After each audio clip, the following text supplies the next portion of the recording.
अस्सलाम वालेकुम। Lecture 105 start हो गया जी, कैफ 1 का।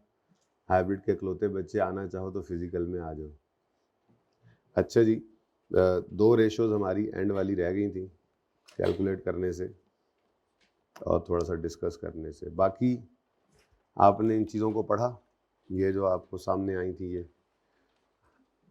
सारी किताब को पढ़ लेंगे तो दो चार चीज़ें इजाफी मिलेंगी, ठीक है।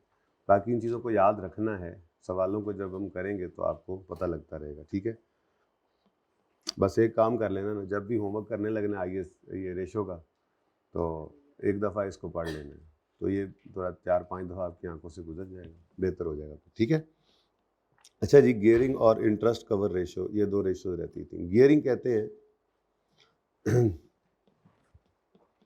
गियरिंग कहते हैं amount of date in total capital employed. Capital employed याद है ना, क्या था कैपिटल एम्प्लॉयड? कैपिटल एम्प्लॉयड किसे कहते हैं? कैपिटल एम्प्लॉयड किसे कहते हैं? कैपिटल एम्प्लॉयड किसे कहते हैं? Equity plus non current liabilities, ठीक है। अब अगर मैं इस कंपनी की बात करूँ, पहले दिन मैंने कैपिटल एम्प्लॉयड जिसका निकलवाया था, तो इसका फॉर्मूला क्या बनेगा कि आप इक्विटी, आप डेट ओवर इक्विटी कर दें। डेट, इसको डेट इक्विटी रेशो भी कहते हैं। डेट ओवर इक्विटी कर दें या डेट ओवर कैपिटल एम्प्लॉयड कर दें। डेट ओवर इक्विटी या debt over capital employed. Debt over capital employed ज़्यादा बेहतर है, ठीक है। इससे आपको ज़्यादा आसानी से समझ आती है बात कि आधा या उससे ज़्यादा डेट है या आधा या उससे ज़्यादा इक्विटी है, ठीक है। तो 45 डिवाइड बाय, अब equity plus non current debt liabilities क्या है जी? 105। बोलो जी, 100 से मल्टीप्लाई करके क्या आंसर आता है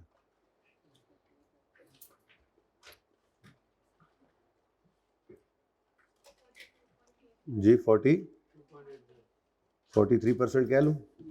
इसका मतलब ये है कि इस कंपनी में आधे से ज़्यादा इक्विटी है।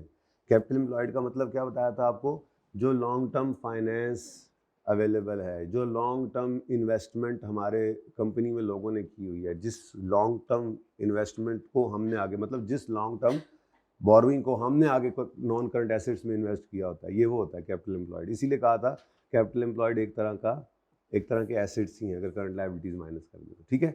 अब इसका मतलब ये है कि ऐसी कंपनी जिसके अंदर डेट 43% है 100 में से, तो मतलब ज़्यादा इनकी कंपनी में इनका अपना ओनर्स का अपना पैसा पड़ा है। अब अगर आपको पता है कि ये इक्विटी का मतलब होता है रेजिडुअल इंटरेस्ट। रेजिडुअल इंटरेस्ट मतलब अगर आज कंपनी वाइंडिंग अप में चली जाए तो पहले लायबिलिटीज़ पे करके जो बचेगा वो फिर शेयर होल्डर्स को मिलेगा, ठीक है। तो ऐसी कंपनी को देखकर बैंक थोड़ा कंफर्टेबल रहेगा कि यार इनके तो ज़्यादा पैसे अपने लगे हुए हैं, तो अगर मैं भी थोड़ा सा लोन दे दूंगा तो कोई इतना मसला होना नहीं है, मेरा पैसा नहीं डूबता अगर ये कंपनी डूब भी गई। लेकिन अच्छा, इसी को ऐसे भी बता सकते हैं, मैंने कहा इसको डेट ओवर इक्विटी सिर्फ ले सकते हैं। डेट ओवर इक्विटी कितना है? 60 इंटू 100 क्या आता है आंसर? 70। अब इसका मतलब ये नहीं है कि ये आधे से ज़्यादा डेट है, बल्कि अगर आप डेट ओवर कैपिटल एम्प्लॉयड लेंगे, ठीक है, तो फिर ये मोर देन 50% है, तो मोर देन 50% है, तो इसका मतलब होगा कि ये मोर गियर्ड है। मोर गियर्ड मतलब इसमें डेट ज़्यादा है इक्विटी की निस्बत। अभी तो हमारा ये काम जो है वो 43% फिर रहा है। लेकिन अगर आप सिर्फ डेट ओवर इक्विटी करते हैं, इस तरह से भी लोग रेशो निकालते हैं, मैं इस तरह से नहीं निकालता, मुझे इस तरह से पसंद नहीं, ज़्यादा अच्छा वो समझाता है ना, ठीक है। सिर्फ डेट ओवर इक्विटी कर दें अगर, तो इसका मतलब ये होगा कि अगर मोर देन 100% है तो इसका मतलब होगा मोर गियर्ड, ठीक है जी। बात समझ आइए कुछ? तो हम इन दोनों में से कौन से वाले तरीके से चला करेंगे? हम पहले वाले से चला करेंगे, debt over equity plus debt. Debt over long term debt over equity plus long term debt, यानी यूं कह लें लॉन्ग टर्म डेट को डिवाइड कर देंगे कैपिटल एम्प्लॉयड से, ठीक है। अब 50% से ऊपर जो कंपनी की गियरिंग जाएगी वो कंपनी गियर्ड, ज़्यादा गियर्ड यानी ज़्यादा रिस्की कहलाती है। रिस्की किसके लिए? नए लोन देने के लिए, बैंकों के लिए नया लोन देना इनके लिए रिस्की होता है, जो 50% से ज़्यादा डेट पे ऑलरेडी चल रही होती है, ठीक है। यानी असल में ना बैंक ने पैसे देने हैं तो बैंक ने दो चीज़ें इंश्योर करनी है, ये लॉन्ग टर्म सॉल्वेंसी रेशियोज भी कहलाती हैं जो दो रह गई हैं। बैंक ने इंश्योर करना है कि मेरा असली पैसा ना डूबे, उसके लिए वो गियरिंग रेशियो देखेगा कि पहले कितना पैसा लोगों का इसमें लगा हुआ है और अपना इनका कितना लगा हुआ है।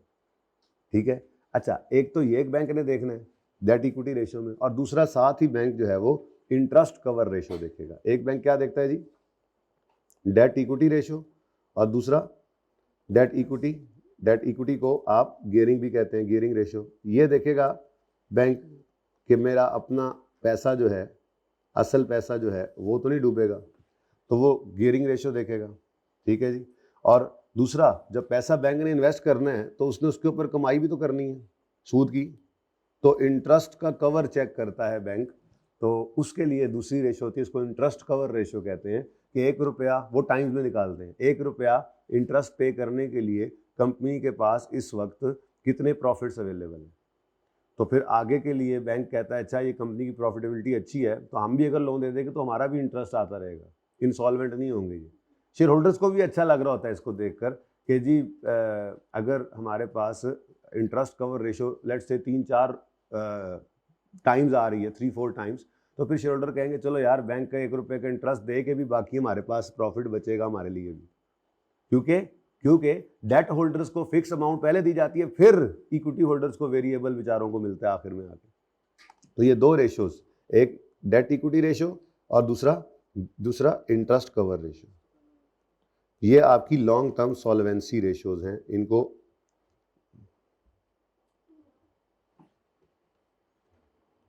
लॉन्ग टर्म सॉल्वेंसी है। तो बैंक ने क्या देखा जी, बैंक ने पहले देखा मेरा असल पैसा तो नहीं उड़ेगा, दूसरा बैंक ने ये देखा कि जो मैं पैसा इन्वेस्ट करूंगा उससे मुझे रिटर्न मिलेगा या नहीं मिलेगा। ठीक है, अब ये दोनों रेशियोज जो हैं ये हम कैलकुलेट कर लेते हैं अपने डेटा से।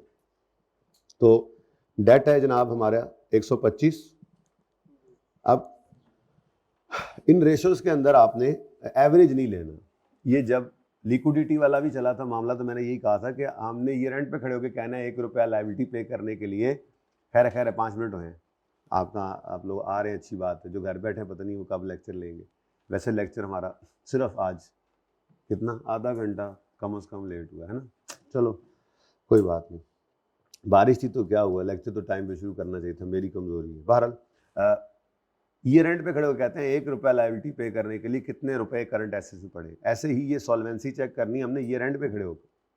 ठीक है, तो ये रेंट पे खड़े होकर फाइनेंशियल स्टेटमेंट्स जो पास्ट की हैं उसको देखकर फ्यूचर का फैसला बैंक कर रहा होगा ना, या कोई भी लॉन्ग टर्म, सिर्फ बैंक तो नहीं लोन देता ना, आप अभी असल में अभी ईपीएस शुरू होना है ना, जैसे वो आज आपको होमवर्क दिया था 15वां सवाल भी, तो वो 15वां सवाल मैंने 2 दिन बाद आपको फिर दोबारा देना है। असल में उसमें ईपीएस थी, सर के प्रेशर में मैंने देखा नहीं ईपीएस, वैसे तो ईपीएस की डिस्कशन निकाले तो बाकी सब आपको पता है, लेकिन फिर भी 2 दिन रुक जाएंगे और ईपीएस से मैथ फिर डिस्कस करेंगे उसको, मैं वैसे बता रहा हूँ। तो ईपीएस का टॉपिक जब पढ़ना है तो उसमें प्रेफरेंस शेयर्स ने आना है, प्रेफरेंस शेयर्स में आपको पता लगेगा जो आप प्रेफरेंस शेयर्स इशू करते हैं वो भी डेट होते हैं, आप डिवेंचर्स इशू करते हैं, बॉन्ड्स इशू करते हैं, लोन नोट्स इशू करते हैं, तो भाई आपने जो इशू किए हैं ये इंस्ट्रूमेंट्स तो अगले उसको खरीदते हैं, पैसे आपको देते हैं, वो डेट होता है।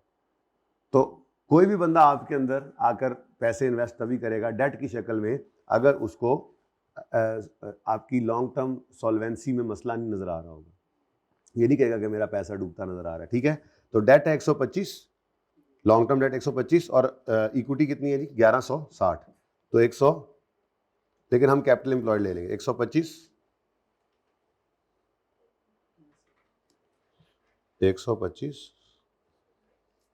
डिवाइड बाय 125 नहीं है, 125 डेट है ना, इक्विटी कितनी है 1100, तो इक्विटी प्लस डेट कर लेंगे तो ये 50% वाला काम करेगा, ऐसे ही है 1160। ठीक है जी, मुझे वापस जाना पड़ेगा, ज़रा ध्यान से देख के बता दो, प्लस 125, तो 125 बटा 1160 भी कर सकते थे आप, 125 बटा डेट ओवर सिर्फ इक्विटी भी कर सकते थे और डेट ओवर कैपिटल एम्प्लॉयड भी कर सकते थे। मैं कैपिटल एम्प्लॉयड इसलिए करता हूं कि मैं ज़रा आसानी से समझा लेता हूं बच्चों को कि देखो आधे से ज़्यादा वो 50% में नजर आ जाता है ना, आधे से ज़्यादा इक्विटी है, लेकिन अगर आप सिर्फ डेट ओवर इक्विटी करेंगे तो फिर 100% से ऊपर जाएगा तो वो मोर गियर्ड है, ज़्यादा उसमें डेट है। ठीक है जी, कितना है 10% कर दूं जरा ऐसे आसानी के लिए, ठीक है। इसका मतलब क्या हुआ कि AL हैज, वैसे ये लिखा हुआ उधर, बहरहाल AL हैज ओनली 10% गियरिंग। क्या मतलब, इनके लॉन्ग टर्म फाइनेंस जो अवेलेबल है इनको, इनमें सिर्फ 10% लोगों का पैसा है, 90% इनका अपना है। तो कोई भी बैंक इनको भाग के लोन देगा, ठीक है, सही है। हाँ, दूसरी चीज भी बैंक देखेगा जरूर, अपना असल पैसा तो सेव हो रहा है, दूसरी चीज बैंक देखेगा अभी थोड़ी देर में, इंटरेस्ट कवर। बहरहाल AL हैज ओनली 10% गियरिंग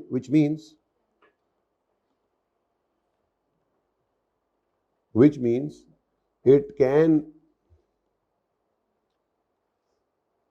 बल्कि यूं, इट इज लेस रिस्की, बस, फिर बाकी बातें तो उधर लिखी हुई हैं, इट इज लेस रिस्की, ठीक है। साथ में यूं भी लिख देता हूँ, लेस देन 50% है, ये मेरे वाली रेशो का तरीका। बाकी अगर आप डेट ओवर इक्विटी, जैसे इसका नाम है डेट ओवर इक्विटी सिर्फ करते हैं, तो फिर less than 100% will be less geared, ठीक है। अच्छा, एंड इट कैन इजीली, वैसे वहाँ लिखा हुआ है एंड इट कैन इजीली, मैं लिख देता हूँ, and it can easily obtain new loan, bank से ले या लोन नोट इशू करके जनरल पब्लिक से ले, ठीक है। अब इसको देख लेते हैं, ये देखो ये सारी बातें लिखी हैं। This ratio means long term debt of company as a percentage of either equity capital और टोटल कैपिटल, यानी equity plus long term debts of company, ठीक है। ये रेशियो मैयर क्या करती है कि इनकी रेशियो क्या है, लॉन्ग टर्म डेट ओवर मैंने कैपिटल एम्प्लॉयड करवाया। Gearing ratio indicates degree of risk attached to the company. In highly geared businesses large proportion of fixed return capital is used. Fixed capital return क्या होता है, जिन पर पक्के पैसे देने हैं। इक्विटी होल्डर्स को, शेयर होल्डर्स को वेरिएबल रिटर्न मिलता है, कभी डिविडेंड मिलता है, कभी नहीं मिलता, कभी ज़्यादा मिलता है, ज़्यादा बारिश आती है तो ज़्यादा पानी आता है ना, आज पानी बार ज़्यादा बारिश हुई, ठीक है। ज़्यादा प्रॉफिट आते हैं तो ज़्यादा डिविडेंड आता है, नहीं प्रॉफिट आते तो डिविडेंड नहीं भी मिलता। Variable return. फिक्स रिटर्न क्या है, बैंकों के लोन के ऊपर इंटरेस्ट, प्रेफरेंस शेयर्स के ऊपर fixed dividend, loan notes debentures के ऊपर फिक्स्ड इंटरेस्ट, ठीक है। तो मतलब लॉन्ग टर्म डेट्स ज़्यादा हैं जो फिक्स्ड कैपिटल रिटर्न जो है वो होता है, ठीक है, ये ज़्यादा यूज हो रहे हैं।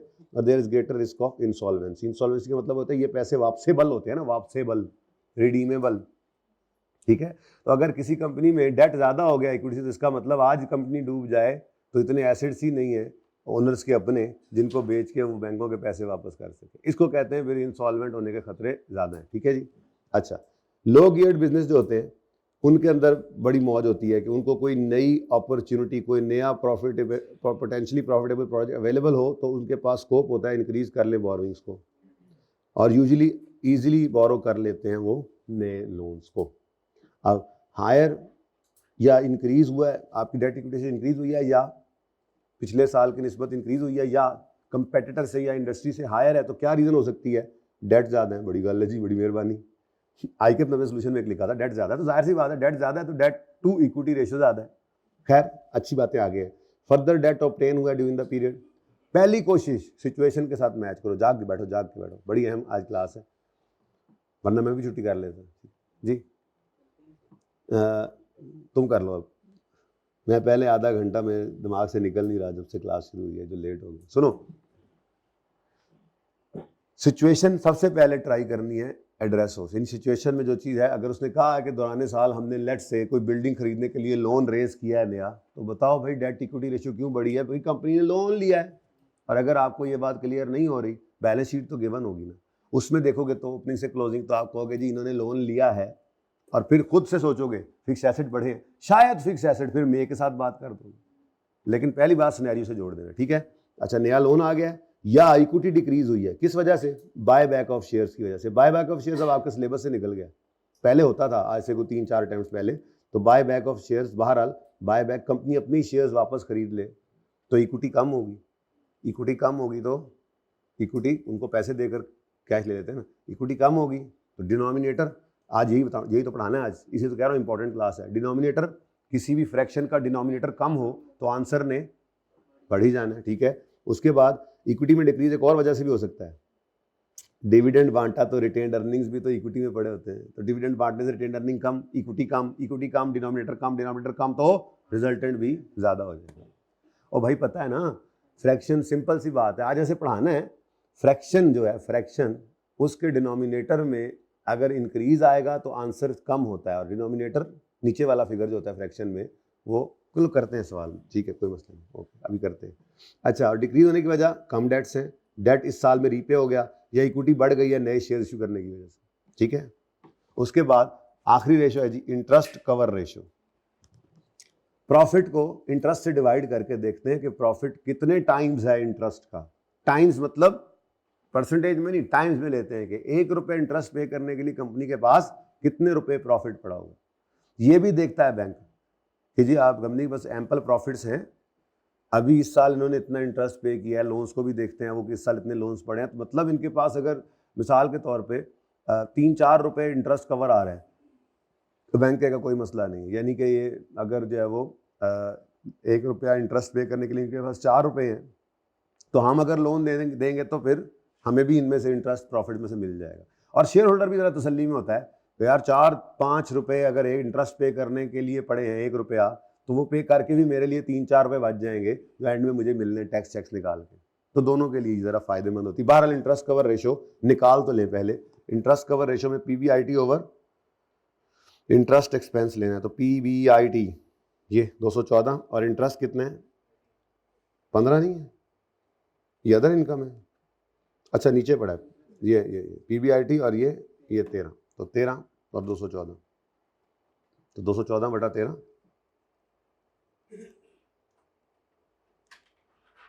जी कितने टाइम्स, हो खीर होगी भाई 16 टाइम्स, या 16:1 इस this means to cover ₹1 interest expense, to pay या कवर, टू पे कवर भी लिखा होता, चलो टू पे ₹1 interest AL has 16 rupees of profit available. So it will be easy to obtain new loan, क्योंकि लोन देने वाले ने किस लिए, चाहे बैंक ने लोन दिया है चाहे डिबेंचर में कोई इन्वेस्टमेंट कर रहा है, बंदे लोन ही दे रहे हैं ना, लोन दे रहे हैं वो लोग फिक्स्ड इंटरेस्ट के चक्कर में दे रहे हैं, तो उनको नजर आ रहा है यार इतने प्रॉफिट्स हैं इनके पास, इंटरेस्ट भी कहीं नहीं जाता, असल पैसे भी कहीं नहीं जाते, गियरिंग नहीं है, रिस्की नहीं है इतनी कंपनी, ठीक है, और इंटरेस्ट भी कहीं नहीं जाता, तो so it can, so it will be easy for AL to obtain new loan, ठीक है। अब इसको भी पढ़ लेते हैं। This ratio indicates ability of company to pay interest out of profits generated, as it tells us to pay 1 rupee interest rupees इतने profits are available. Interest cover of, हाँ ये बड़ी इंपॉर्टेंट बात, पहले जहन में आई फिर निकल गई, लेकिन इसीलिए लिखी हुई है जो बातें जहन में। भाई 2 रुपए का इंटरेस्ट कवर ये मतलब कम से कम होना चाहिए, इससे नीचे हो तो फिर गड़बड़ है, ठीक है। Interest cover of less than 2 is usually considered unsatisfactory. फिर लो इंटरेस्ट कवर इंडिकेट क्या करता है, शेयर होल्डर को भी बता रहा है कि डिविडेंड रिस्क पे है, कि प्रॉफिट सारे तो इंटरेस्ट खा जाएगा। शेयर होल्डर को डर क्या लगा होता है, इंटरेस्ट कवर अगर 2 से भी कम हो तो कोई शेयर में इन्वेस्ट करने के लिए डरेगा कि भाजन सानू तो कुछ नहीं लबना, सारा कुछ तो इंटरेस्ट ने खा जाना है, ठीक है। और company with low interest cover may have difficulty in financing its debts. Financing मतलब होता है वापस करना, मतलब इंटरेस्ट वापस करना, डेट को फाइनेंस करना, यानी कि उसकी फीस है ना, पैसे जो ले रखे हैं उसकी फीस है, तो भाई लोन्स के ऊपर इंटरेस्ट देना मुश्किल हो जाएगा अगर इंटरेस्ट कवर इनका कम है, लो है, ठीक है। अच्छा, अगर इंटरेस्ट कवर ज़्यादा आ रहा है तो प्रॉफिटेबिलिटी ज़्यादा है या डेट्स कम है, दोनों में से एक बात हो सकती है, और इसी तरह से इसके, ठीक है, सही है। चल अच्छा जी, अब ये जो आपको ये किसी ने अगर लिखना है तो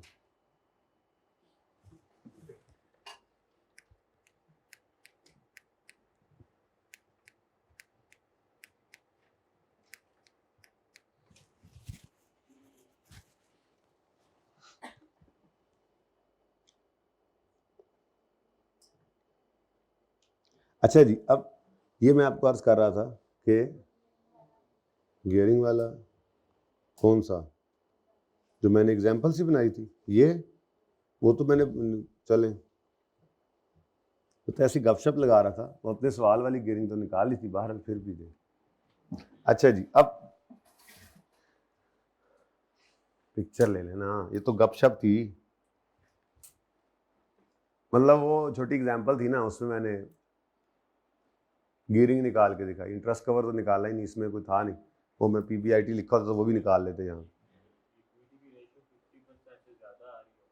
डेट इक्विटी रेशो, बोलो डेट इक्विटी रेशो। इक्विटी की रेशो 50% ज्यादा आ रही है, मतलब डेट की निस्बत इक्विटी 50% से ज्यादा है, तो फिर लो गियर्ड है। हाँ, अगर डेट इक्विटी रेशियो 50 ज्यादा आ रही है, इसका मतलब डेट इक्विटी की निस्बत 50% से ज्यादा है। तो बात पूरी करो ना, ठीक है। अच्छा जी, मैं ये अर्ज करना चाह रहा था कि ये स्टार्ट वाला सफ़ा है जो अभी रहता है, ठीक है। उसके बाद ये आला सफ़ा अब आपको पढ़ने की ज़रूरत कोई नहीं है, मैं खुद पढ़ाऊँगा यहाँ से जो पढ़ना है। ये रेशो जो सारी हैं ये आपको सफ़े पे मैंने कर दी थी, रेशो कैलकुलेट कर लिया हमने। बीच में जो भी बात है, किसी ने वैसे पढ़ने की जहमत की हो इस पूरी किताब को, कोई तो होता नहीं। मैंने ज़रूर आपको अर्ज़ किया था कि इतवार का आधा दिन और सारी रात मैंने लगाई थी इसीलिए कि आपका काम आसान हो, लेकिन एक नज़र किताब पे डाल लेनी चाहिए, इसलिए तो काम आसान हो गया। अब जान छूट गया, प्रैक्टिस पे जा रहे हैं, ठीक है। कल इंशाल्लाह हम वो शुरू करेंगे, वो आखिरी टॉपिक वो ईपीएस, लेकिन इसको फिर साथ चला लेंगे ना, एक एक दो सवाल। आज देखना 2-3 सवाल तो वैसे ही पड़ जाने, काम आसान है, मुश्किल नहीं है, लेकिन मुश्किल तब बने जब लंबी लंबी कहानियाँ आप लिखने लग जाएं। मुनासिब लिखना है, ये भी नहीं कि बिल्कुल यस नो ट्रू फॉल्स नहीं है, टिक क्रॉस नहीं है, ठीक है। कैश बढ़ गया, कैश कम हो गया, सेल बढ़ गई, सेल कम होगी, बंदा रैप्टा कराए, ऐसे भी नहीं, लेकिन कुछ मुनासिब बातें होनी। सेल बढ़ी है जी, लगता है उन्होंने डिस्काउंट दिया है तो रेवेन्यू बढ़ गया है, ठीक है जी। लगता है कि इस तरह से न्यू मार्केट में एंटर हुए हैं, नई प्रोडक्ट लाइन, इस तरह की बात मे के साथ, और अगर कोई बात लिखी है तो वो बात को रेफर करें, ठीक है। लेकिन कम से कम बातें हों, मतलब वॉल्यूम के हिसाब से, मुख्तसर मगर जामे, ठीक है। अच्छा, अब ये वाला सफ़ा जो है इसको हमने रिप्लेस कर दिया, ठीक है। तो इसको मैं काट रहा हूँ, ठीक है। ये सफ़ा हमने रिप्लेस कर लिया है, ये सफ़े जो हमने रिप्लेस कर लिए, ठीक है। हैं ये भी ठीक, लेकिन ये ज़्यादा बेहतर है, इनमें चीज़ें ज़्यादा मैंने डाल दी हैं और थोड़ा डिफरेंट तरीके से इनको मैंने मतलब बस बना दिया। ये पहले कॉलम को यूटिलिटी को उड़ा के यूटिलिटी इंपॉर्टेंस वगैरह को मैंने डिस्कशन में डालकर इकट्ठा कर दिया और कुछ पॉइंट्स इनमें चेंज कर दिए हैं, ठीक है। थोड़ा सा बेहतर हो गया, अब वो मज़ीद किताब को पढ़ने की भी ज़रूरत नहीं रहेगी, ठीक है। ओके, कुछ एडिशनल ही चीज़ें हैं, तो इसको हमने एक रह गया,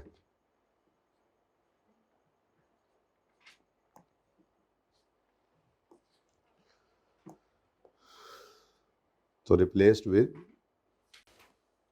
hand out given in class.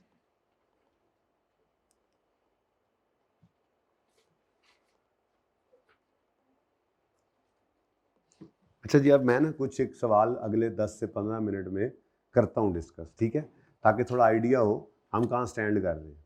बस लिमिटेशंस वगैरह नहीं पढ़ी हैं, ये इधर लिमिटेशंस भी आ रही थी एंड पे, ये बहुत इंपॉर्टेंट है। मैंने असल में आज आपको ये पढ़ाना है, रेशोज़ की MCQs में बहुत काम आता है और सवाल भी आ जाते हैं इस तरह से। ये इंक्रीज़ और डिक्रीज़ की जो मैं बात कर रहा था कि फ़लाँ स्टेप उठाएं तो रेशो में क्या असर पड़ेगा। अब इसके लिए आपको पूरा का नॉलेज होना चाहिए, रेशो क्या है, फार्मूला उसका क्या है, फिर अकाउंटिंग का नॉलेज भी पक्का होना चाहिए कि ये जो स्टेप ले रहे हैं रीवैल्यूएशन से कहाँ कहाँ असरात पड़ते हैं, ये जाकर फिर तभी आप इंक्रीज डिक्रीज निकाल सकते हैं। एनीवेज, ये मैंने आज करवाना है इंशाल्लाह, उम्मीद बड़ी है। मैंने तो 10-15 मिनट में ये समझा देना है, उसके बाद एक पास पेपर का सवाल शुरू करना, अल्लाह करेगा ख़त्म हो जाएगा। छोटा सा सवाल है, इतना बड़ा नहीं। अगर आपने वो कॉन्सेप्ट ग्रैब कर लिया, मैथमेटिक्स का रूल पकड़ लिया, तो फिर आपको इससे आसान सवाल को नहीं लगेगा। लेकिन उससे पहले थोड़ा सा हम जो है वो करेंगे कुछ सवाल डिस्कस, ठीक है भाई। EPS कल मैं शुरू करूँगा ज़रूर इंशाल्लाह, लेकिन जाहिर है फुल फ्लैज लेक्चर नहीं, ताकि उसको भी थोड़ा स्लो पेस से स्टार्ट करें, थोड़ा थोड़ा काम करके, ठीक है, उसको ज़रा ज़्यादा दिन पे फैलाएं।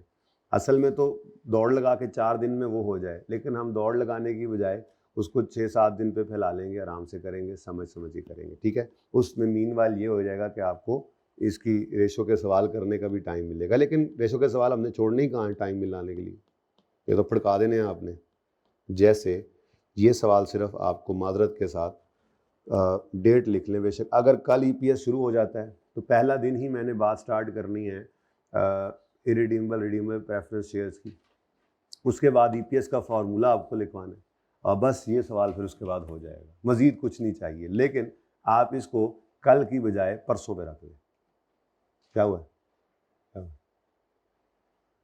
क्या हुआ? अच्छा जी, तो इसको कल क्या डेट बनती है?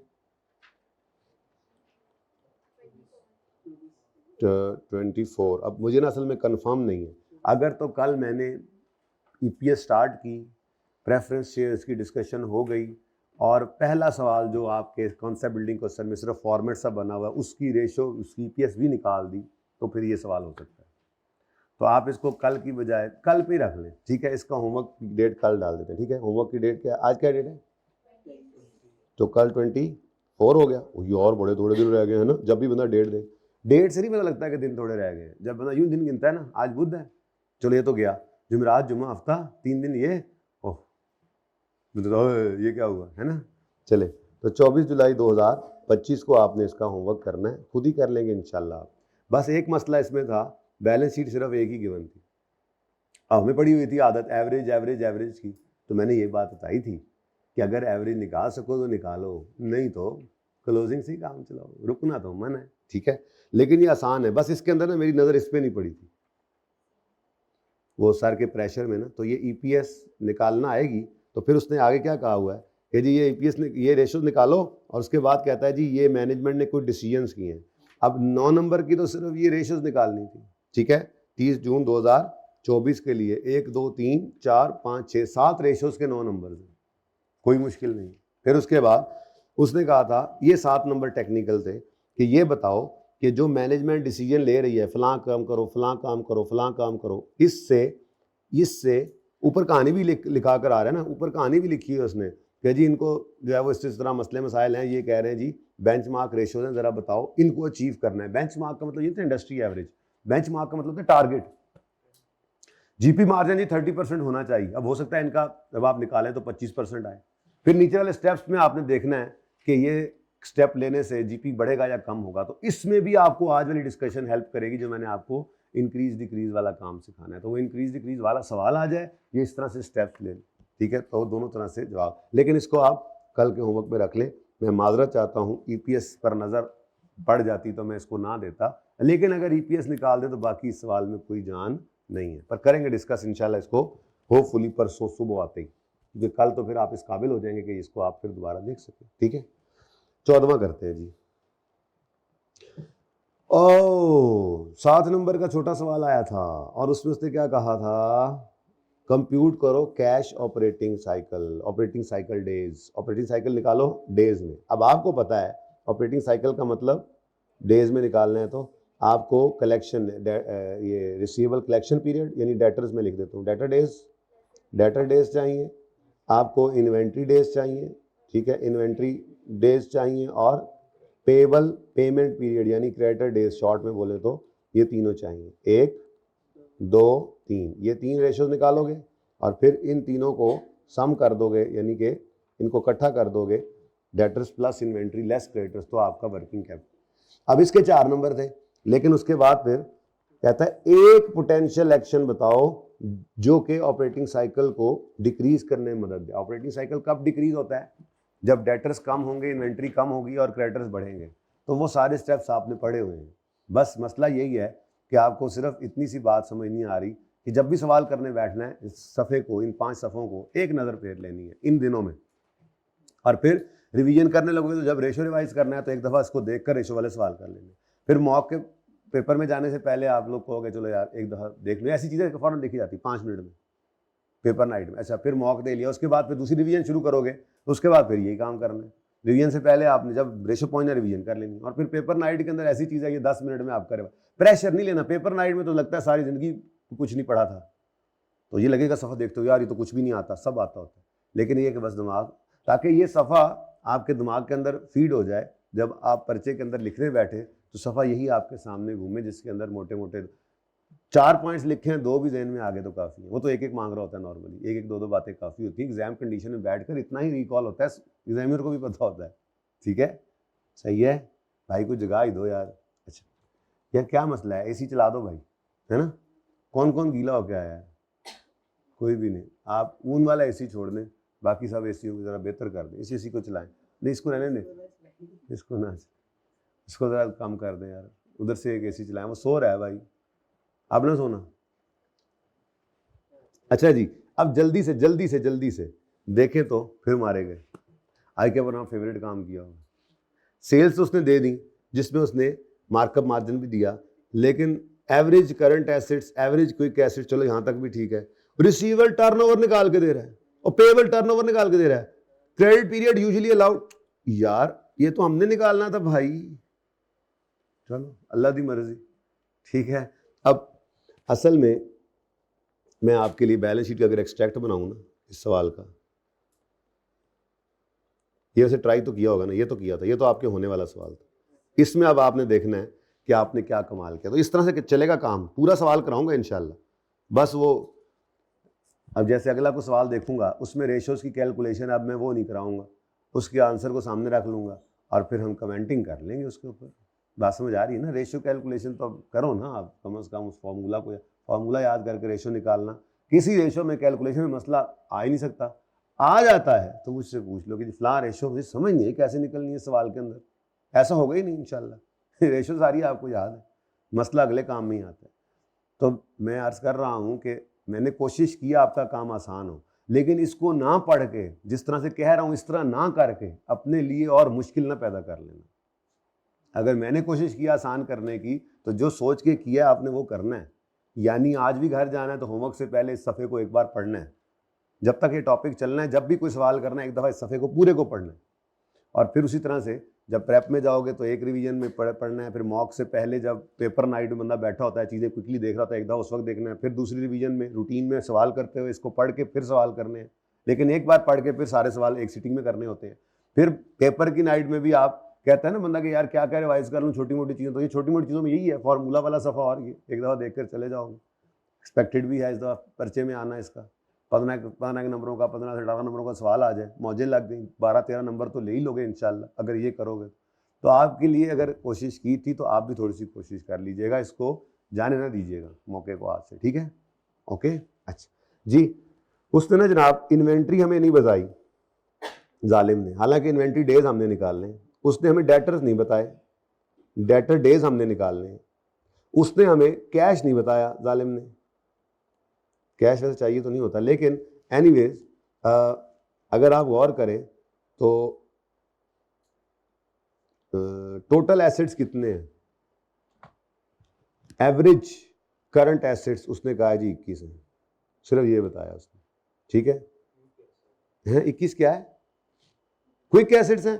ओके, अगर एवरेज क्विक एसेट्स है, एक मिनट, तो मैं जरा अपना डिब्बा जरा थल्ले कर लवा, इतनी सी बात है, डिब्बे को बस ऐसे कर लिया मैंने। क्या मतलब, उसने ये बताया है कि एवरेज क्विक एसिड्स कितने हैं जी 21, जबकि एवरेज करंट एसिड्स कितने हैं, ये कुछ ऐसी बात है, ठीक है ना। अब समझ आइए, अब सिर्फ करंट एसिड्स की मैं बात करूँ, ये मैंने सिर्फ करंट एसिड्स लिखे हैं, ओके ठीक है। अच्छा उसके बाद ये करंट एसिड्स आ गए और ऊपर क्विक एसिड्स हैं, पता नहीं कितने कितने अलग अलग, लेकिन टोटल 21 है। उसके बाद और कुछ नहीं बताया उसने, सेल्स बताई है पीएनएल के अंदर, और उसके बाद फिर रेशोज के आंसर दिए जा रहे हैं। हाँ एक और चीज़ भी बताई है, वो है मार्कअप मार्जिन। तो cost plus profit is equal to sale, अगर हम लिख लें तो क्या आता है 20% मार्कअप। डिस्कशन हो जाए तो फिर इधर भी पढ़ लें, सवाल किया आपने ट्राई, इसीलिए फिर आप गपशप लगा रहे हैं, काम की बात कोई हो सकता है पता लग जाए। बस ये हो गया था सवाल, इसलिए लिफ्ट नहीं करा रहे आप लोग।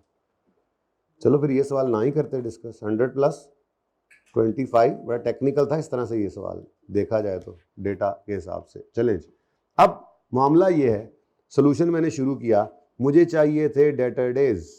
डेटर डेज का फॉर्मूला होता है एवरेज डेटर्स, ठीक है, average debtors over credit sales into 365। अब मामला कुछ गड़बड़ हो गया, वो क्या, एवरेज डेटर सवाल ने नहीं दिए, ठीक है, लेकिन उसने डेटर डेज हमें खुद दे दिए। डेटर डेज कितने हैं, ये देखो, रिसीवेबल टर्नओवर है, अच्छा सॉरी डेज भी नहीं है कोई बात, डेज नहीं है जी, कोई मसला नहीं है। क्रेडिट सेल्स गिवन है, अब बोलो। चलो तो अब हम क्या कर सकते हैं, इस रेशो को उल्टा देते हैं, हम डेज की बजाय, डेटर डेज की बजाय डेटर टर्नओवर तो निकाल सकते हैं। टर्नओवर कैसे निकला करता था, तो मैं यहाँ पर एक छोटी सी वर्किंग की जिसमें मुझे डेटर टर्नओवर को मैंने लिखा। अब डेटर टर्नओवर होता है credit sales over average debtors, और इसमें कोई और कुछ नहीं, बस ये टाइम्स में आंसर आ जाता है, ऐसे ही है। अच्छा, अब ये मुझे गिवन था, टर्नओवर कितना है 7 टाइम्स, क्रेडिट सेल्स कितनी है, क्रेडिट सेल्स कितनी है, अब सेल्स ड्यूरिंग द ईयर तो क्रेडिट ही है सारी बेटा, खामोशी केस में ये क्रेडिट ही अज्यूम करेंगे। कहीं लिखा हुआ है कि कैश सेल्स भी होती है, नहीं लिखा हुआ, तो कितना है, कितनी है 100 डिवाइडेड बाय, चलो अब यहां से हमारे पास क्या आ गया, एवरेज डेटर्स कितने जी, एवरेज डेटर्स हैं 14।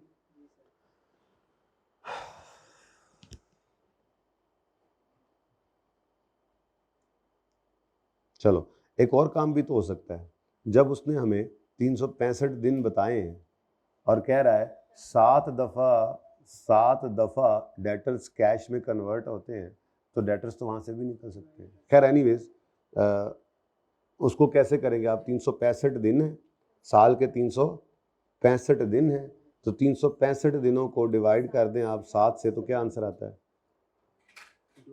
हाँ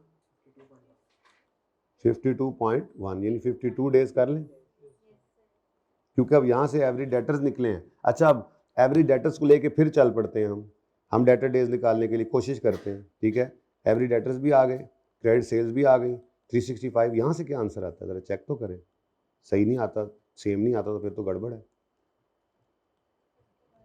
ये भी 51 आ रहा है, सुबहान अल्लाह, 51 डेज, ठीक है। अब ये लंबा तरीका है डेटर डेज से, लेकिन पहुंच फिर भी जाता है मंजिल पे बंदा, कोई मसला चले, लेकिन मैं आप सिंपल वाले तरीके से ही कर रहा हूँ, ठीक है, कि हमें उसने कहा कि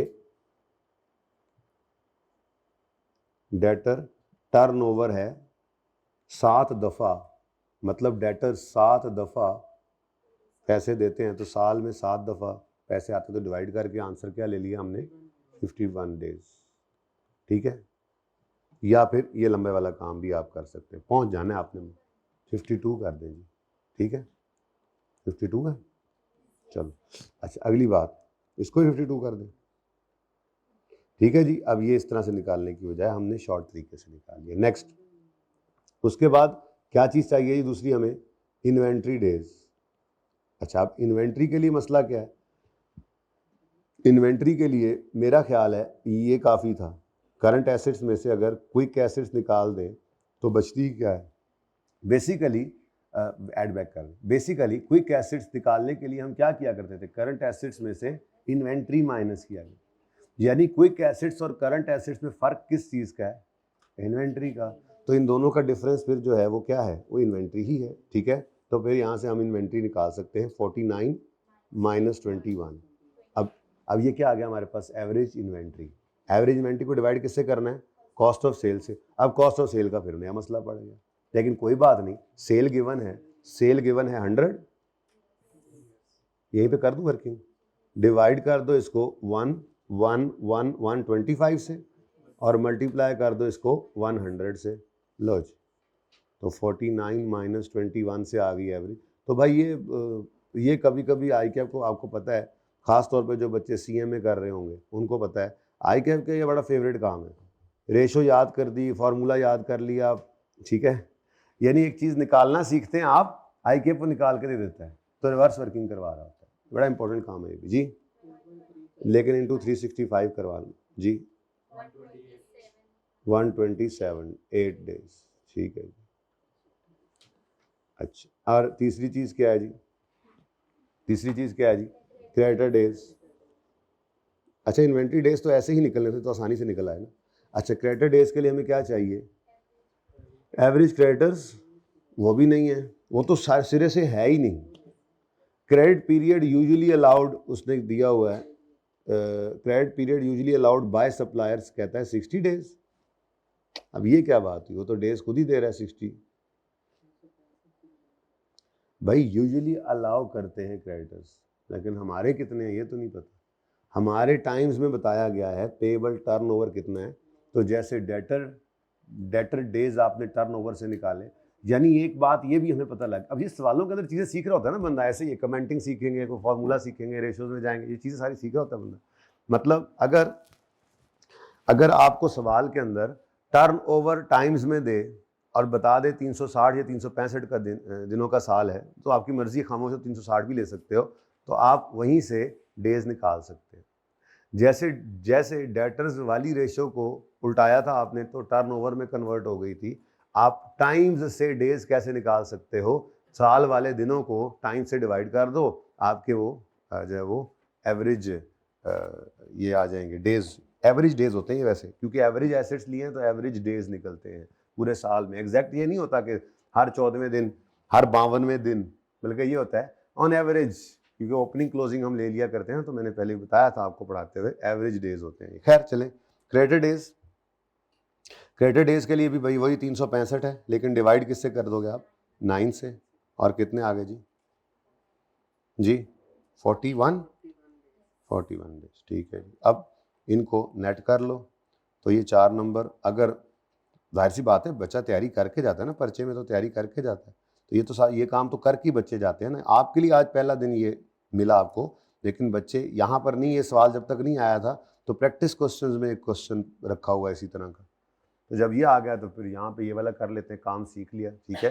फिर भी मैं रिवीजन प्लान में वो क्वेश्चन डाला करता हूँ, पहले से भी डाला हुआ है एक सवाल, ठीक है। उस एक सवाल के अंदर ऐसे ही आपने उलट वर्किंग करनी होती है, ठीक है। उलट वर्किंग करके डेज दे देगा, डेटर्स निकालने पड़ सकते हैं, क्रेडिट सेल्स निकालनी पड़ सकती हैं, ठीक है। तो वो एक सवाल है, रिवीजन प्लान में डाला करता हूँ, ठीक है। एनीवेज कितने आगे डेज? अब 139 डेज है। अब अगली बात उसने क्या कही, ये तो हो गया ना आपका पार्ट ए, ठीक है। पार्ट बी में क्या कह रहा है कि वो कौन से स्टेप्स हैं, कम से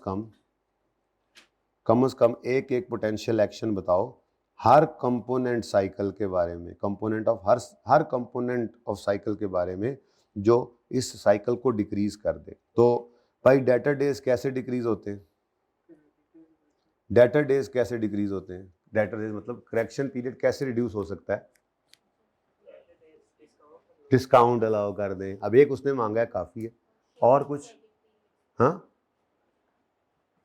आप क्रेडिट पीरियड ही शॉर्ट अलाउ करें, क्रेडिट बंदे को देख कर दें, ठीक है। उसके बाद इन्वेंट्री डेज कैसे कम हो सकते हैं? इन्वेंट्री मैनेजमेंट अच्छी कर लें, जैसे मैंने कहा था इन्वेंट्री कंट्रोल का मतलब क्या है? इन्वेंट्री मैनेजमेंट, बराबर सराबर इन्वेंट्री मंगवाया करो, ठीक है।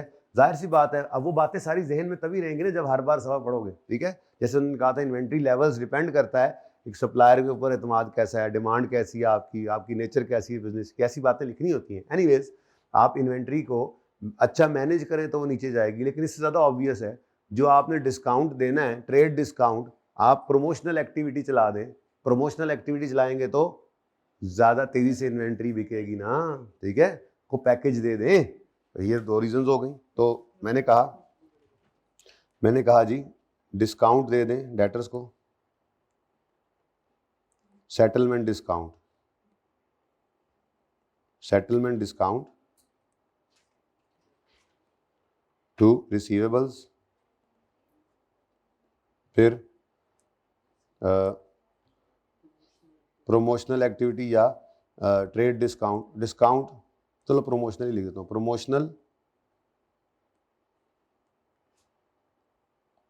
प्रोमोशनल डिस्काउंट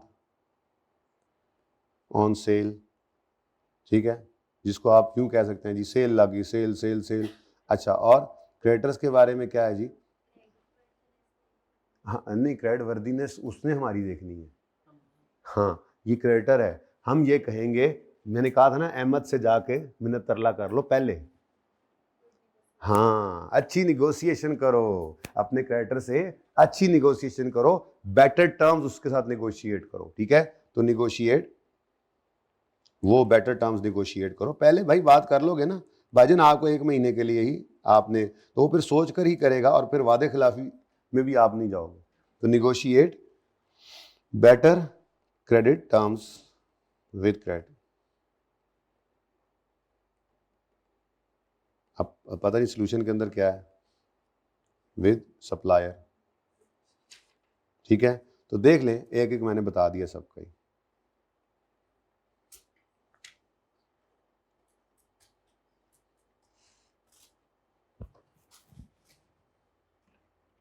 जी, सोल्यूशन को भी देख लीजिएगा। बहरहाल इसमें ये भी हो सकता है, इसमें ये भी हो सकता है, वो जैसे आपने कहा, जो आपने कहा था वो तो लिख दूं ना कम से कम, जो बच्चों ने कहा था कि बेटर इन्वेंट्री मैनेजमेंट करें। बेटर इन्वेंट्री मैनेजमेंट का मतलब क्या है? इन्वेंट्री को संभाल के रखें, नहीं, मंगवाने का हिसाब सही से रखें, सप्लायर पक्के वाला रखें, तो थोड़ी इन्वेंट्री रखनी पड़ेगी, स्टॉक आउट से बच जाएंगे, ठीक है, होल्डिंग कॉस्ट से बचेंगे। तो ये भी एक बेहतर तरीका है, डेज को कम करेंगे, इन्वेंट्री डेज को। और डेटर्स के लिए आपने क्या कहा था जी? डेटर्स के लिए क्या कहा था? क्रेडिट वर्दीनेस चेक करें, ठीक है, और क्रेडिट वर्दी लोगों को ही, बस ठीक है, बस एक एक कहा था उसने। 12 सोल्यूशन देख लेंगे। ये लिखा तो है प्रमोशनल डिस्काउंट ऑन सेल, यही तो लिखा है। तो बेटा ऑर्डरिंग ये है ना, बेटर इन्वेंट्री मैनेजमेंट, ये भी है, ये भी है, वो भी है, दोनों हैं। कोई एक लिखना था तो उसने अगर 2-3 लिखे हैं, देख लेते हैं, 2 लिखे हुए हैं, 3 लिखे हैं, तो इसका मतलब यही होता है कि भाई बच्चे इसमें से जो मर्जी लिख लें, सही, ठीक है, लेकिन ये सारे ही सही हैं। ओके, अच्छा,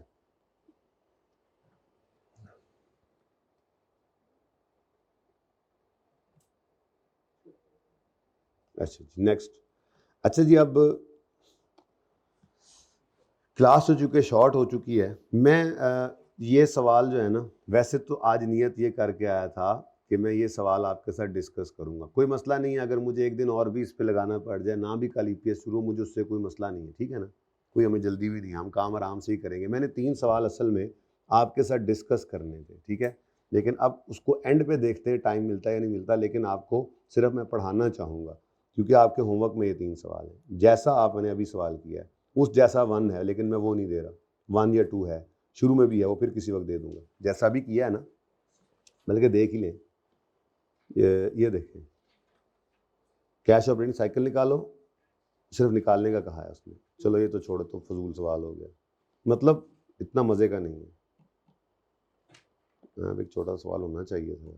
चलो खैर, 7वां सवाल आपका होमवर्क है, जिसके अंदर उसने सिर्फ आपको पीएनएल और बैलेंस शीट नहीं दी, बल्कि उसने कुछ अंग्रेजी भी लिख दी। अब यहाँ से असल काम शुरू होता है आपका, मतलब अब यहाँ से सही वाले सवाल शुरू होते हैं। तो ये 3 सवाल सही वाले सवाल हैं, और चौथा वो जो रिसेंट टाइम में आया, चौथे का सिर्फ वेट इसलिए है, हालांकि वो इनमें सबसे आसान है, ठीक है, इनमें सबसे आसान है, लेकिन ईपीएस अभी आपको निकालनी नहीं आती, ठीक है।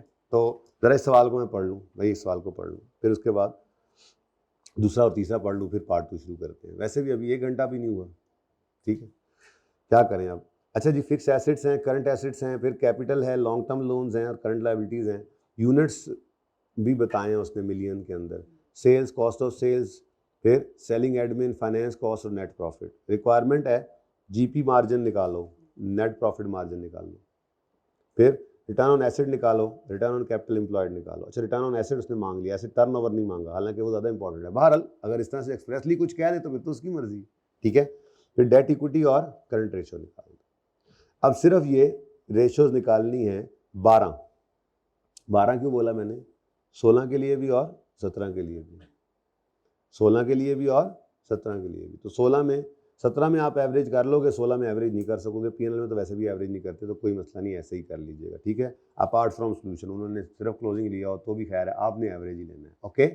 जहाँ मुमकिन हो एवरेज ले लिया करो, सिवाय लिक्विडिटी, करंट रेशो में नहीं लेते आप, सॉल्वेंसी में नहीं लेते आप, मतलब एवरेज इन में नहीं लेना, ठीक है। परफॉर्मेंस की रेशोज के अंदर एवरेज ले लिया करें, ओके। अच्छा, अब वो कहता है हमारा साल 17 वाला है, कहता है 1 जनवरी 17 से सेलिंग प्राइस डिक्रीज की गई थी 5% से टू बूस्ट सेल वॉल्यूम। अब टोटल सेल रेवेन्यू तो बढ़ा है, जिसकी क्या वजह नजर आ रही है आपको? यूनिट्स का बढ़ना, यानी सेल रेवेन्यू का बढ़ना सेल वॉल्यूम के बढ़ने से है, प्राइस के बढ़ने से नहीं है। प्राइस तो उल्टा इन्होंने क्या किया है? कम की है। अब सेल रेवेन्यू तो बढ़ गया है, लेकिन सेलिंग प्राइस कम करने से बढ़ा है। तो मैंने एक बात कही थी, डिस्कशन, अब ये इसीलिए कह रहा हूं, जब सवाल करने बैठो, यानी कि आज आपने होमवर्क करना, ये नहीं कि हर सवाल से पहले पढ़ो। आपको अगर 3 सवाल में आज होमवर्क में दे रहा हूं ना, तो जब घर जाओ एक दफा इस सफ़े को पढ़ो, कोशिश करो 10 से 15 मिनट में बस एक तवज्जो वाली reading they low, that's it. उसके बाद सवाल शुरू करो।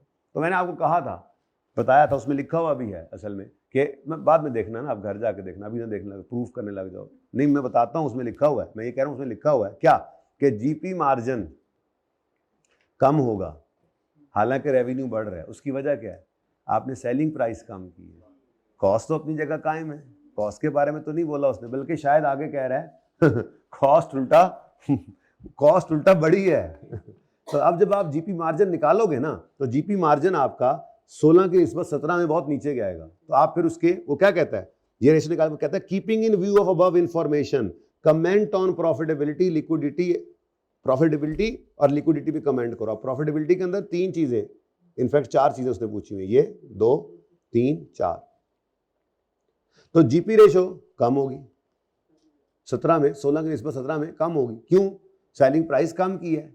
दूसरा, अगला पॉइंट देखो, during 17 supplier demanded price increase of 4%, SKL resisted the price, however both parties agreed to reduce the, उन्हें क्या प्राइस में नहीं कट करनी, हाँ, क्रेडिट पीरियड सप्लायर ने both parties agreed to reduce, यानी कि सप्लायर ने कहा अच्छा चलो ठीक है, हाँ, एसकेएल रेजिस्ट किया और both parties agreed to reduce the, उन्होंने कहा है भाईजान ठीक है, पैसे अगर आपने नहीं बढ़ाने तो, लेकिन फिर भी जीपी मार्जिन कम होगा क्योंकि आपने सेलिंग प्राइस तो कम की थी, ठीक है। हाँ, जीपी मार्जिन पे कॉस्ट का असर नहीं पड़ना। मुझे नजर आता शायद सप्लायर डिमांड से आगे नहीं पढ़ा मैंने, सप्लायर ने डिमांड किया था, अगर मान लेते तो डबल ट्रबल हो जाता। सेलिंग प्राइस का कम होना एक तलवार होती, पर कॉस्ट का बढ़ जाना दूसरी तलवार होती। जीपी ने डबल स्पीड से कम होना था, लेकिन उन्होंने प्राइस नहीं बढ़ाने दी सप्लायर को। हाँ, उन्होंने ये कहा है कि आपको हम पैसे जल्दी दे देंगे। अब ये असर किस पे डालेगी बात? Current ratio. करंट रेशो में क्रेडिटर्स क्या हो जाएंगे? कम। क्रेडिटर्स क्या होंगे? कम। तो फिर उसका असर, क्रेडिटर्स लायबिलिटी है ना। अब देखो करंट एसेट ओवर, अगले सवाल की तैयारी, current asset over current liability, denominator का कम होना, डिनोमिनेटर का कम होना रेशो के आंसर को बढ़ा देता है, यानी बेहतरी आएगी, करंट रेशो में बेहतरी आएगी। खैर आप कहोगे कि ये बेहतरी कोई इस वजह से नहीं आ गई, अब नहीं, रेशो बेहतरी नहीं आती, ठीक है। बहरहाल, और दूसरी तरफ भी तो मसला हो जाएगा, देखते हैं, ये मिलाकर बात करेंगे, ठीक है, मिलाकर बात करेंगे। बहरहाल जीपी रेशो पे और नेट, जीपी रेशो पहले बात प्रॉफिटेबिलिटी कर रहा हूँ, जीपी रेशो पर जो असर पड़ना है नेट प्रॉफिट पे वो भी पड़ना। लेकिन अब जब आप देखोगे कि जीपी रेशो का डिक्रीज जो है नेट प्रॉफिट के डिक्रीज में फ़र्क है, तो फिर आप वही बात करोगे कि नेट प्रॉफिट तक आते आते कई खर्चे ऐसे भी होते हैं जो फिक्स्ड भी होते हैं। वैसे सवाल बताएगा भी सही, कैसे? वो ये कह रहा है कि वो अपने बिजनेस को रेंटेड बिल्डिंग में चला रहे थे, सालाना 15 मिलियन का रेंट था, लेकिन इस साल में इन्होंने अपनी बिल्डिंग खरीद ली है 200 मिलियन की। इसका मतलब ये रेंट अब नहीं है, रेंट नहीं है, तो 17 के अंदर ये देखो ये कमी आई है, लेकिन कमी कुछ प्रोपोर्शनेटली कम ही आई है। भाईजान जब एसेट खरीदा तो फिर उसकी डेप्रिसिएशन भी तो आएगी। अच्छा, कहता है यूसफुल लाइफ बिल्डिंग की जो है वो 40 साल है, तो 200/40 करो मिसाल के तौर, कितना आता है वैसे? 5, यानी उधर से 15 की सेविंग आई है, यहाँ से 5 का एक्सपेंस भी पड़ा है। एक तो ये मसला आया। दूसरा, जाहिर सी बात है कुछ खर्चे बढ़े भी होंगे, जैसे सेल्स वगैरह बढ़ी हैं तो सेलिंग एक्सपेंसेस भी बढ़ सकते हैं। तो बहरहाल डिक्रीज तो ज़रूर हुए हैं आपके सेलिंग एडमिन एक्सपेंसेस। उनकी वजह, 2 वजूहत हैं, एक रेंट सेव हो गया, लेकिन दूसरी तरफ आपकी डिडक्शन भी बढ़ी है, ओके। लेकिन चूंकि उन्होंने अरेंज किया इसको partially through long term loan, तो तभी आपको नजर आ रहा है कि लॉन्ग टर्म लोन काफी बढ़ गया। लेकिन दूसरी तरफ करंट एसेट्स में बहुत डिक्रीज है। वो ये कह रहा है कि पार्शली करंट लोन से अरेंज किया है, यानी कि 200 मिलियन की बिल्डिंग जो खरीदी है, कुछ लोन लिया है इन्होंने, बाकी फिर कहां से लिया होगा, अपने कैश के बैलेंसेस को यूज किया। नजर आ रहा है करंट एसेट्स में कैश पड़ा होता है ना, वो देखो मोर देन डबल डिक्रीज है। ठीक है, सही है। तो 75% of selling admin expenses incurred were fixed. अच्छा, 75% फिक्स थी, तो इनके ऊपर वॉल्यूम की वजह से कोई चेंज नहीं आना, फिर जो चेंज भी है वो बाकी 25% की वजह से है। इसीलिए आप ये कमेंट भी कर सकोगे नेट प्रॉफिट में अगर डिक्रीज की रेशो कम हुई तो नेट प्रॉफिट का डिक्रीज कम इस वजह से है कि ज़्यादातर खर्चे ऑपरेटिंग एक्सपेंसेस के कौन से हैं, उनका वॉल्यूम से कोई ताल्लुक नहीं। बहरहाल जो 16 से 17 की बात है ना, 16 से 17 में आते हुए एक चीज़ और भी चेंज हुई है, वो ये। ठीक है, चले अब इसको 12 नंबर के सवाल को कमेंट करना है। ठीक है, ज़्यादा नंबर अगेन कैलकुलेशंस के हैं, लेकिन कमेंट भी आप करेंगे। तो कमेंट करते हुए प्रॉफिटेबिलिटी, अच्छा लिक्विडिटी के ऊपर भी ऐसे ही बात करेंगे। लिक्विडिटी के अंदर अब देखो ना, इधर आपका कैश भी कम हुआ है, इधर करंट लायबिलिटीज़ भी आपकी कम हुई हैं। ठीक है, अब दूसरी तरफ आपके क्रेडिटर्स भी करंट लायबिलिटीज़ में पड़े हैं, तो करंट लायबिलिटीज़ की ये कमी के बारे में आप बताओगे, वजह सामने आपके, आप कहोगे क्रेडिटर ने क्रेडिट पीरियड कम कर दिया था, इस वजह से करंट लायबिलिटीज़ कम हुई है। लेकिन दूसरी तरफ आपके करंट एसेट्स भी माशाल्लाह से काफ़ी कम हुए हैं, और वो कमी भी ज़्यादा है।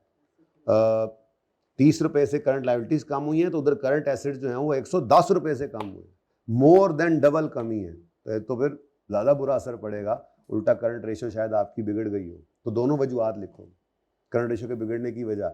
जी पहले तो करंट क्रेडिटर्स कम हुए हैं, दूसरा फिर ये कैश भी कम हुआ है, बिल्डिंग खरीदने के लिए शायद उन्होंने कैश भी यूज़ कर लिया। ठीक है, डेटर्स का कोई जिक्र नहीं आया, डेटर्स के बारे में कोई बात की नहीं, वैसे उसने ना रेशो निकलवाई है, तो मे के साथ आप ये बात कर सकते हैं। वैसे तो यहाँ पे कह रहा है कि सेलिंग प्राइस डिक्रीज किया है, इस वजह से सेल्स बढ़ी हैं, तो मुनासिब तो नहीं लगता कि डेटर्स की बात करें। ज़बरदस्ती करना भी चाहें तो ये कह सकते हैं मे के साथ के उन्होंने शायद क्रेडिट पीरियड भी ज़्यादा दे दिया हो, लेकिन क्रेडिट भी ज़्यादा दिया होता तो फिर डेटर्स बढ़ते करंट एसेट्स बढ़ रहे होते। ठीक है, पर वो मामला नहीं है। कर लोगे कमेंट? अच्छा, उसके बाद चेक करो compute working capital cycle in days और लिक्विडिटी भी, यानी कि उन्होंने डेटर डेज भी आपसे निकलवाने। अब ये सीधा सवाल है, क्रेडिटर डेज भी निकालने और इन्वेंट्री डेज भी। और उसके बाद लिक्विडिटी रेशोज कौन सी थी? लॉन्ग टर्म सॉल्वेंसी नहीं, लिक्विडिटी, करंट रेशो और क्विक रेशो। करंट रेशो क्या लिखूं? करंट, अच्छा करंट रेशो और क्विक रेशो। तो 1 2 3 4 5 रेशोज निकालनी है, लेकिन 5 दूनी 10 रेशोज निकालनी है। अब रेशोज तो निकाल के फॉर्मूला याद हो ही जाने। ठीक है, ज़्यादा नंबर इसी के हैं। और फिर 3 पॉसिबल मेजर्स बताओ इम्प्रूव करने के लिए। अब ये तो बता ही सकते हो बड़े सुकून से, ये बिल्कुल सीधा सवाल है, इसमें कोई स्टेप्स भी नहीं है। ठीक है, तो ये तो आप खामखा भी आज होमवर्क में कर लेंगे। ये तो ऐसे असल सवाल तो कौन सा है? 7वां। ओके यार ये ना अभी रहने दो, इतना सादा सवाल है, फिर कभी करना। ये भी बहुत आसान सवाल है, ये भी अभी नहीं करना। मैंने आज मुश्किल सवाल देने हैं आपको। 11वां, तो 7वें के बाद 11वां आप होमवर्क में करेंगे। पता है ये क्यों? आप इसके नंबर कितने हैं? 16, लेकिन इतना आसान सवाल है, कॉन्सेप्ट आता हो। देखो वो क्या कह रहा है, कह रहा है कंप्यूट करो रेलेवेंट रेशियोज एसएल और टीएल की, जो ये बताएं कि कौन सी कंपनी ज्यादा इंसेंटिव दे रही है कस्टमर को कि वो जल्दी पे करे। अब आपको नहीं पता कि कस्टमर के डेज किस में आते हैं? Debtor days. तो जिसके डेटर डेज कम होंगे दोनों कंपनियों में से, उसके बारे में क्या कहोगे? ये ज्यादा इंसेंटिव दे रही, तभी इसके डेटर्स पहले आ रहे हैं। अब इतना आसान काम, हर रेशो के अंदर, हर रेशो अवेल कर रहे हैं credit, more efficient use of capital, lower selling price to gain market share. तो ये जिसकी जीपी रेशो कम आ रही होगी वो कहेंगे कि जिन्होंने लोअर मार्जिन रखा हो ताकि ज्यादा मार्केट शेयर मिले। तो ऐसा सवाल मैं आपको थोड़ी दूंगा। ठीक है, अब अगला सवाल पढ़ा नहीं रहा, टाइम रह गया कम। ठीक है, तो 11वें सवाल के अंदर भी ऐसे ही बहुत सारा डेटा दिया हुआ है। देखो ये 1 2 3 4 5 6 7 8 रेशोज निकालनी है। उन्होंने कहा पहले तो 2021 और 2021 की रेशोज निकालो, सिर्फ 8 रेशोज के 6 नंबर, फिर 9 नंबर उसने बताए हैं, मांगे हैं किस बात के? Reasons of variation. लेकिन keeping in view of financial and operating decisions, QL ने रिन्यू किया एक लार्ज कॉन्ट्रैक्ट जिसमें एक्सटेंडेड क्रेडिट टर्म्स उसको दिए हैं।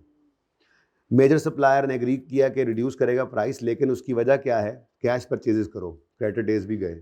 This reduction help avoid increase in price वगैरह वगैरह। इंक्रीज करना वर्किंग कैपिटल डिमांड को वर मेट बाय शेयर इशू, नए शेयर इशू हैं। पार्ट प्रोसीड जो है वो उल्टा हमने लोन पे करने के लिए यूज़ कर लिए, तो लोन कम हो रहा होगा तो ये वजह बताओगे। अब ये स्टेप सामने लिखे हुए हैं, इनको यूज़ करना है। क्यूएल ने बहुत बड़ा मेन वेयर हाउस डिस्पोज किया है जिस वजह से गेन आया। अब अदर इनकम कहीं पड़ी होगी, एक ही साल है तो आपकी जब नेट प्रॉफिट रेशो एकदम पिछले साल की निस्बत बहुत बढ़ जाएगी तो आप कहोगे लो वन ऑफ इवेंट भी आया पड़ा है, वो जो हमने वेयर हाउस बेचा उस पर गेन आया था 25 मिलियन का, ये बताओगे।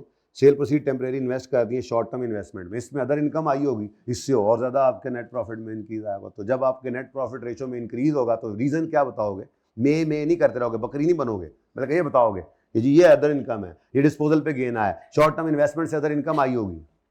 ठीक है, सही है ना, ये कर लोगे। ये दूसरा सवाल आपका होमवर्क में, होमवर्क नंबर 2। और तीसरा और आखिरी सवाल आपका, ये तो मैंने अभी करवाना है 12वां, तीसरा और आखिरी सवाल आपका वेल बिल्कुल, ये बिल्कुल एक जैसे सवाल मैंने असल में आपको दिए।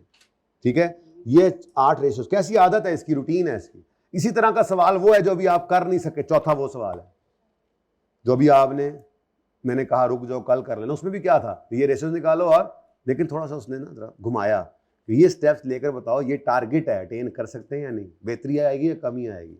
अच्छा सवाल था। खैर चले इधर देखो, रेशोस निकालो, की इवेंट्स क्या हुए, न्यू आउटलेट खोल लिया हमने, और सेल जो है वो न्यू आउटलेट की एक्सपेक्टेशन से कम है, और इन्वेंट्री न्यू आउटलेट की बहुत ज़्यादा रख ली है हमने, और इंटरेस्ट रेट एक्जिस्टिंग लोन का इंक्रीज हो गया है। WL की 2023 की रेशियोज निकालो 6 नंबर के लिए, और keeping in view of events during the year provide possible reason of variation in a above.